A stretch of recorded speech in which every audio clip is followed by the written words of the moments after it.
The transfer window might be shut for West Ham United, but it certainly hasn't for Irons United. I'd like to introduce myself. My name's Christina, and you might have recognised me from a couple of previous videos I've done for the channel, but I'm now being forced to be a more regular part of the team. No, I'm just kidding. The lads have been really welcoming, so thank you for that. But I'd like to start off by saying, well done West Ham.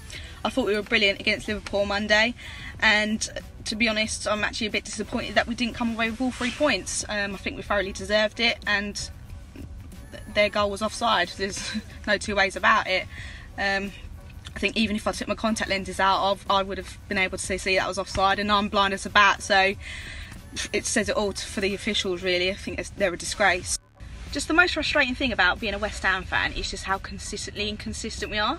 Like how you can grind out results and play out your skin against the likes of Man U, Arsenal, Liverpool, and then do a complete 180 and lose against like what we did in January, Bournemouth, Wolves and Wimbledon. Like, don't even get me started on that one. But and not that you want to disrespect those teams, but you can't lie, they're the games that you expect to win really, and not that any game's easy, but that's the complacency again, and that's where you got to question the mentality of the team. And if I'm honest, that comes from the manager.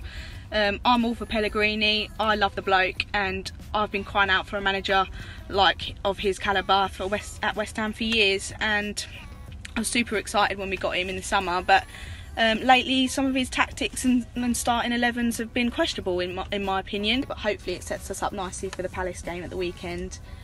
Bit anxious about this one, more so than the Liverpool game, because I'd completely written that off. Wasn't expecting anything out of the game, but you can hardly blame me really, given our track record against clubs in and around us, especially this season. But I think we've got a pretty good track record at Palace the last few seasons anyway. But I think we just need to build the momentum and confidence as much as possible within the next few games, because we've got a really tough April coming up. I think it's like Man U, Chelsea and Spurs all away, so it's going to be very difficult to accumulate points there. So just to make sure that we've got, I think it's pretty much confirmed anyway, but not to be complacent here, but Premier League status for next season. Oh, and great news about the Billy Bond stand as well, which is currently the East stand. The new reveal's being done on the Newcastle game, I think it is, so that's exciting.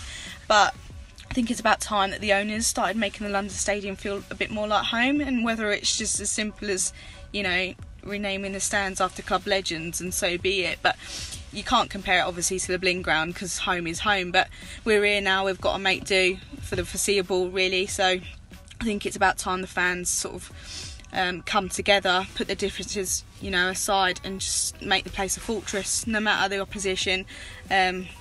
Because I'm not going to lie, probably an unpopular opinion here, but Upton Park wasn't as good as we made out to be. I think the atmosphere was dead most of the time, but that's just me.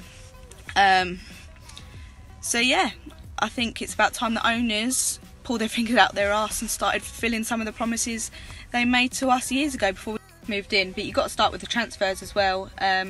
Yes, well done, you spent over 100 million in the summer, but you should be doing that pretty much every summer, to be honest.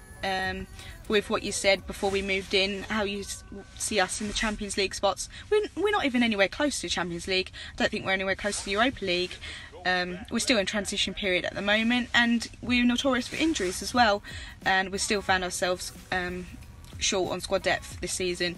The injury to Balbuena is a massive loss defensively. It's just highlighted how much we need someone all the way across the back, to be honest.